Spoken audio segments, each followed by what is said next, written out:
Good morning students. आज देखते हैं प्रश्नावली। देखिए, इसके पहले प्रश्नावली 1.5 हमारा जो है समाप्त हो चुका था। कुछ प्रश्नावली 1.6 को देखते हैं, लेकिन उसको देखने के पहले उसकी कुछ बेस है, उस बेस को देख लेते हैं। उसके बाद जो है प्रश्नावली 1.6 को शुरू करते हैं। अब जैसे इसमें सबसे पहले हम पढ़ेंगे वास्तविक संख्याओं के लिए घातांक का नियम। वास्तविक संख्याओं के लिए घातांक का नियम। देखिए, वास्तविक संख्या जो हमारी वास्तविक संख्याएं होती हैं उनके लिए घातांक का नियम क्या है, ये देखिए। मान लीजिए कि इसका घातांक नियम 1,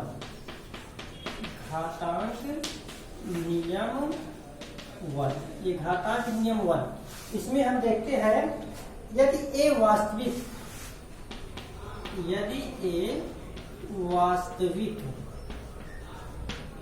क्या है हमारा, a वास्तविक संख्या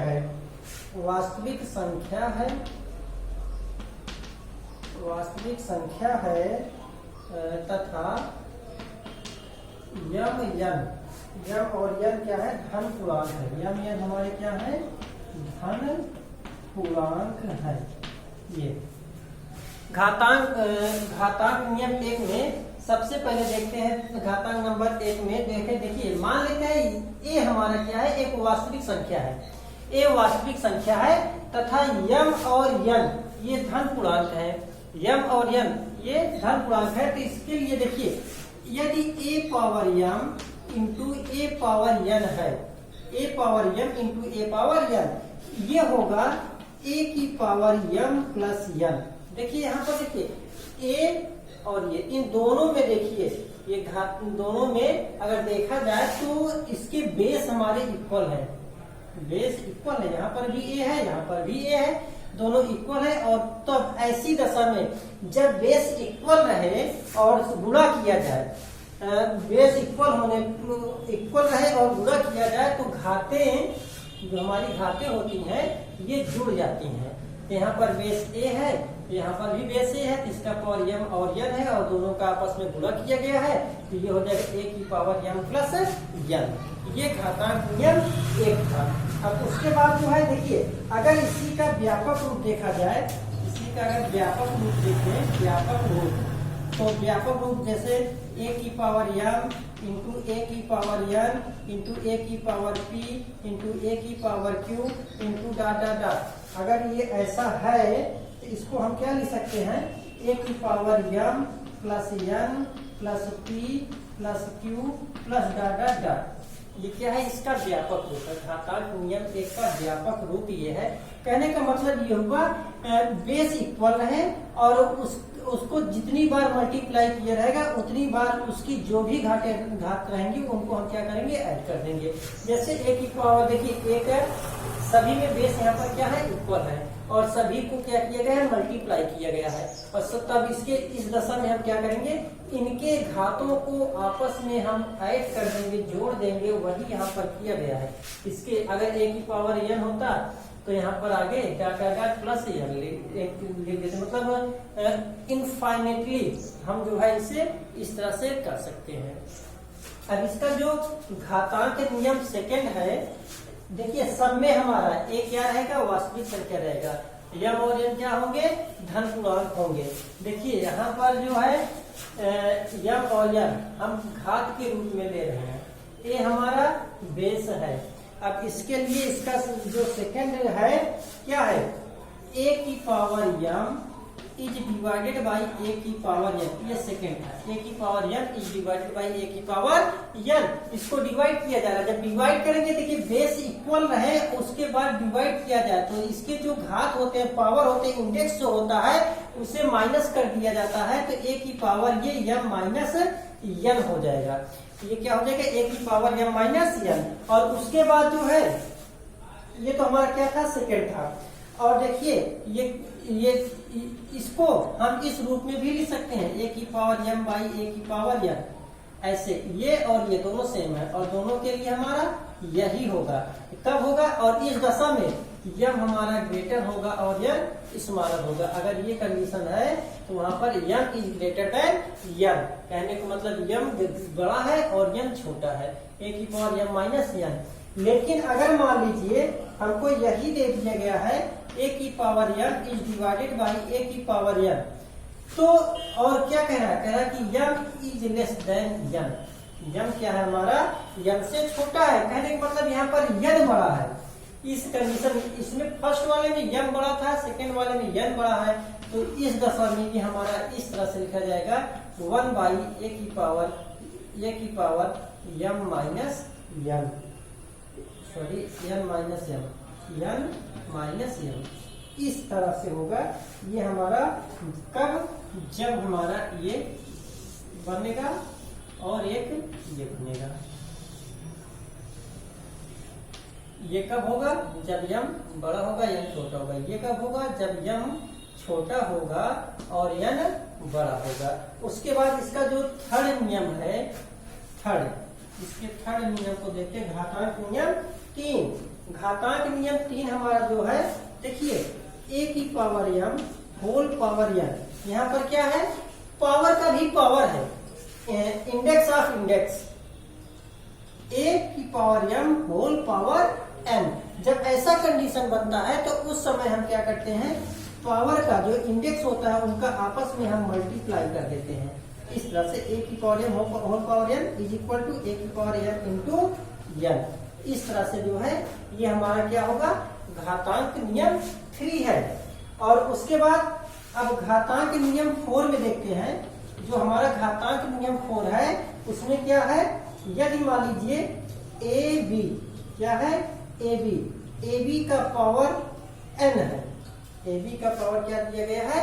एन दिया गया है। यहाँ पर देखिए डबल बेस है, ए और बी 2 बेस है और उसके बाद इसका पावर एन है। इसका मतलब ये होता है कि ए की पावर एन इंटू बी की पावर एन। इसका मतलब ये होगा ए बी का whole power n is equal to a की पावर एन इंटू बी की पावर एन। इस रूप में ये लिखा जाएगा। अब और अगर ये इस रूप में दिया है, मान लीजिए इस रूप में दिया है कि ए की पावर एन इंटू बी की पावर एन, तो ये क्या हो जाएगा? ए बी की पावर एन। इस तरह से होता है। और इसका जो नंबर 5 है वो क्या है? देखिए इसका अगर व्यापक रूप देखें, एक ए बी का power n is equal to a की पावर एन इंटू बी की पावर एन। अगर इसका व्यापक रूप देखें तो ये ऐसे हो सकता है, A B C D dot dot dot whole power N. तो ये ऐसे होगा ए की पावर एन इंटू बी की पावर एन इंटू सी की पावर एन इंटू डी की power N into dot dot dot. इस तरह से ये इसका व्यापक रूप बनेगा। और उसके बाद ये हमारा क्या था? 4 था। अब हम बात करते हैं 5 की। हमारा 5 क्या है? मान लीजिए 5 में हमको ऐसे दे दिया ए बाई बी का होल पावर एन। अगर इस रूप का है ए बाई बी का होल पावर एन, अगर इस रूप का है तो इसे हम लिख सकते हैं ए की पावर एन बाई बी की पावर एन। इस रूप में लिखा जा सकता है। और अगर ऐसे दिया है तो इसको हम ऐसे लिख सकते हैं, ए बाई बी का whole power n is equal to a की पावर एन अपान बी की पावर एन। अगर ए की पावर एन अपान बी की पावर एन दिया गया है उसे ए बाई बी का होल पावर एन लिखा जा सकता है। अब उसके बाद जो है और देखते हैं आगे।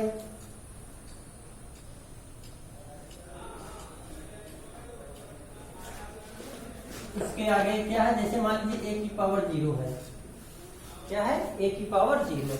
जब ए की पावर 0 होगा तो उसका वैल्यू हमारा जो होगा 1 होगा। किसी का भी पावर 0 हो, कोई भी नंबर दिया रहे, अगर उसका पावर 0 है तो उसकी वैल्यू हमेशा 1 रहेगा। तो यहाँ ए की पावर 0 है इसलिए इसकी वैल्यू क्या हो जाएगा?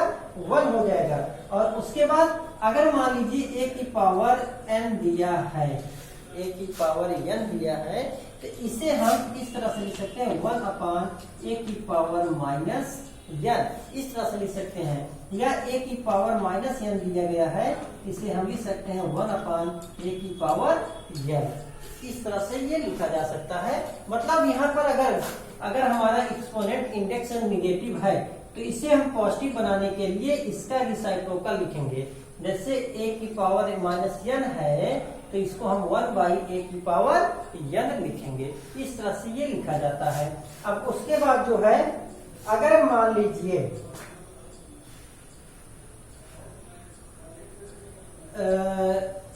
कुछ और देख लेते हैं। कभी कभी क्या होता है, जैसे मान लीजिए हमारे पास a/b का होल पावर माइनस n है, a/b का होल पावर माइनस n है, इसे हम लिख सकते हैं b/a का होल पावर n।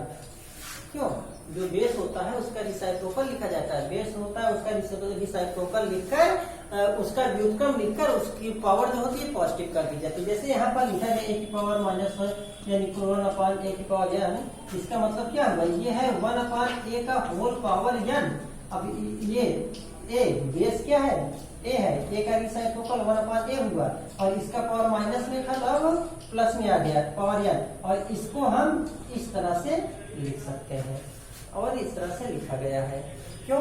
1 का पावर कुछ भी हो उसकी वैल्यू 1 ही आएगा और बाई a की पावर n हो जाएगा।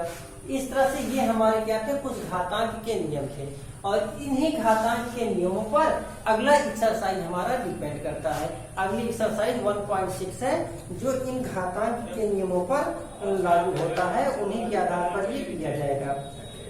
तो एनसीईआरटी की कुछ इसमें सवाले हैं, कुछ एग्जांपल्स हैं, उनको देख लेते हैं। एक्सरसाइज 1.6 में देखिए 1.6 के कुछ सवाल हम देखते हैं।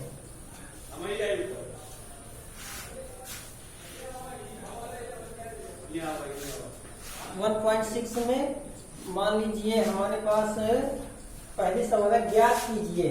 फर्स्ट है ज्ञात कीजिए। अब हमको ज्ञात करना है। फर्स्ट क्या दिया है, फर्स्ट 64 पावर 1/2 ये दिया है, 64 का पावर 1/2। तो देखिए इसे सॉल्व करने के लिए हम सबसे पहले क्या करेंगे, ये हमारा बेस जो है बेस, इसका हम प्राइम फैक्टर करेंगे। प्राइम फैक्टर का मतलब अभाज्य गुणनखंड करेंगे, और जब इसका हम अभाज्य गुणनखंड देखिए करना सबको पता ही है, ये 2 से डिवाइजेबल है, 2 3 जा 6, 2 2 जा 4, 2 1 जा 2 बचा 1, 2 6 जा 12, 2 8 जा 16, 2 4 जा 8, 2 2 जा 4, 2 1 जा 2, 1 2 3 4 5 6, 2 2 जा 4, 2 जा 8, 2 जा 16, 16 2 जा 32, 2 जा 64। तो 1 2 3 4 5 6 टाइम्स है, मतलब 2 ये 64 हमारा जो है 1 2 3 4 5 6, 2 2 जा 4, 2 जा 8, 2 जा 16, 2 जा 32, 2 जा 64, इसका पावर 1/2 हो जाएगा। अब उसके बाद देखिए चूंकि 2 का मल्टीप्लाई देखिए कितनी टाइम्स हुआ है, 2 का मल्टीप्लाई हमारा 6 टाइम हुआ है, ये 2 का पावर 6 होगा। जिसका जितनी बार मल्टीप्लाई किया जाता है उसका उतना पावर हो जाता है। अब 2 का मल्टीप्लाई 6 टाइम किया गया तो 2 का पावर 6 हो जाएगा। या ऐसे कह सकते हैं कि यहाँ पर हमने क्या किसका प्रयोग किया, a की पावर m इंटू a की पावर n इक्वल a की पावर m प्लस n, इसका प्रयोग यहाँ पर किया गया है, a की पावर m प्लस n का प्रयोग किया गया है। अब उसके बाद देखिए क्यों यहाँ पर 2 की पावर 1, 2 की पावर 1, 2 की पावर सबका पावर 1 है, तो 1 plus 1 plus 1 plus 1 plus 1 plus 1 मतलब 6, और इसका होल पावर कितना है 1/2। अब उसके बाद जो है क्या होगा, यहाँ होगा 2 का पावर 6 इंटू 1/2, यहाँ पर क्या 6 इंटू 1/2, यहाँ पर क्या होगा a की power m whole power n is equal to a की पावर m इंटू n, इसका प्रयोग किया गया है। पावर का भी पावर रहता है तो आपस में मल्टीप्लाई कर देते हैं, तो 2 1 जा 2, 2 3 जा 6, तो ये 2 की पावर 3 और 2 का पावर 3 मतलब 2 का मल्टीप्लाई 3 टाइम्स, तो 2 2 जा 4, 2 जा 8, यहाँ पर कितना आ जाएगा 8 आ जाएगा। इस तरह से ये फर्स्ट था।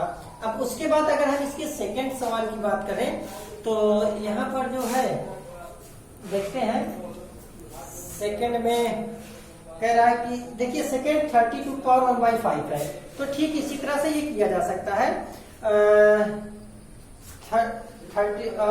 थर्ड देख लीजिए, थर्ड है 125 थर्ड देख रहे हैं हम 125 का होल पावर 1/3 दिया गया है। अब यहाँ पर देखिए 125 दिया है, इसका हम प्राइम फैक्टर करेंगे। प्राइम फैक्टर कैसे किया जाता है ये पता ही है। हम क्या करेंगे, 125 है, 5 2 जा 10, 5 5 जा 25, 5 5 जा 25, 5 1 जा 5। देखिए 5 का मल्टीप्लाई 3 टाइम्स होगा, तो 5 × 5 × 5 और होल पावर इसका क्या है 1/3 है। अब यहाँ पर देखिए 5 का मल्टीप्लाई 3 टाइम्स है, तो ये क्या हो जाएगा 5 का पावर 3 का होल पावर क्या होगा 1/3। कैसे ये आया, यहाँ पर क्या होगा a की पावर m इंटू a की पावर n इक्वल a की पावर m प्लस n से आया, क्योंकि बेस इक्वल है, एक्सपोनेंट को हमने क्या किया ऐड कर दिया। अब उसके बाद ये क्या होगा 5 की पावर 3 इंटू 1/3, ये कहाँ से आया a की power m whole power n is equal to a की पावर m प्लस n से आया। अब 3 1 जा 3 और ये हो जाएगा 5 की पावर 1 मतलब 5। इस तरह से ये इसका सॉल्यूशन होगा। और इसमें जो है सभी लगभग ऐसे ही हैं, सभी जो है इसी तरह से हैं। जैसे 9 की पावर 3/2 दिया गया है। सेकेंड सवाल इसकी है क्या, ज्ञात कीजिए। सेकेंड सवाल में भी क्या करना है, हमें ज्ञात करना है। तो उसके लिए जो है देखिए हम बता दे रहे हैं, इसको जो है जरा कर लीजिएगा सभी लोग। सेकेंड हमें क्या दिया है, सेकेंड कह रहा है ज्ञात कीजिए, और फर्स्ट क्या दिया है 9 की पावर 3/2, 9 की पावर 3/2 दिया गया है। अब इसे हमें ज्ञात करना है, तो इसमें के लिए क्या करेंगे 9, इसका हम प्राइम फैक्टर कर देंगे, 3 3 जा 9 हो जाएगा। इसका पावर 3/2 है तो 3/2 हो जाएगा। अब 3 × 3 है तो 3 का पावर 2 हो जाएगा, क्योंकि 2 टाइम्स मल्टीप्लाई किया गया है, 2 टाइम्स मल्टीप्लाई किया गया है, पावर इसके ऐड हो जाएंगे। बेस इक्वल है तो पावर को ऐड करेंगे, 1 + 1 = 2, होल पावर ये हो जाएगा 3/2। और उसके बाद जो है यहाँ पर क्या होगा 3 का पावर होल पावर हो जाएगा 3 × 3/2। देखिए यहाँ पर क्या किया गया, यहाँ पर हमारा a की पावर m इंटू a की पावर m इक्वल a की पावर m प्लस n का प्रयोग किया गया। और यहाँ पर क्या किया गया, अब यहाँ पर क्या किया गया है, यहाँ पर a की पावर m होल की power m is equal to a की पावर m इंटू n का प्रयोग किया गया है। भैया देखिए बेस इक्वल था, इनको ऐड कर दिए तो ये आया।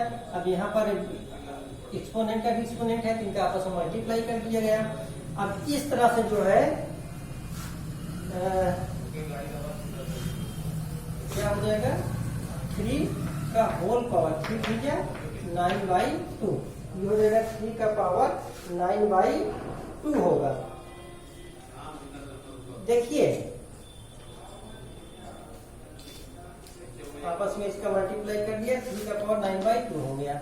इस तरह से जो है ये हमारा होगा। और उसके बाद देखिए कभी कभी क्या होता है, ये ऐसा करने 3/2 है ना, तो ये सॉरी थोड़ा गलती हुई है, यहाँ पर 2 है, हम यहाँ 3 लिख रहे हैं, यहाँ पर 2 होगा, पावर 2 है ना तो 2 × 2 होगा। अब ये 2 से 2 कैंसिल होगा, यहाँ क्या हो जाएगा 3 हो जाएगा। अब 3 का पावर 3 मतलब 3 का मल्टीप्लाई 3 टाइम्स, 3 3 जा 9 3 जा 27, इसकी वैल्यू आ जाएगी 27। इसी तरह जो है इसके सभी सवाल हैं, इसके सारे सवाल इसी तरह से हैं, इनको जो है करिएगा। जैसे 14 है, सॉरी 4 है, 125 होल पावर -1/3, 125 का होल पावर -1/3 दिया गया है। इसमें क्या करेंगे, ये क्या हो जाएगा 5 का पावर 3 होल पावर -1/3। अब ये क्या हो जाएगा 5 का पावर 3 × -1/3, 3 से 3 कैंसिल हो गया, आ गया 5 की पावर -1। ये 5 का पावर -1 होगा, -1 है, इसको जब पॉजिटिव करेंगे तो बेस का क्या होगा, बेस का रिसाइप्रोकल लिखा जाएगा 1/5, और इसका होल पावर कितना होगा 1 और पावर में 1 नहीं लिखते। यहाँ पर क्या किया गया भैया, यहाँ पर वही a की पावर m इंटू a की पावर n इक्वल a की पावर m प्लस n का प्रयोग किया गया है। यहाँ पर a की पावर m का whole power n equal a की पावर m इंटू n का प्रयोग किया गया है। और यहाँ पर जो किया गया है a की पावर -n इक्वल 1/a की पावर n, इसका प्रयोग किया गया है। यहाँ पर क्या गया, ये नेगेटिव था ना, हमारे एक्सपोनेंट नेगेटिव है, इसको पॉजिटिव बना देंगे 1/5 हो जाएगा। इस तरह से ये एक्सरसाइज 1.6 हमारा समाप्त होगा।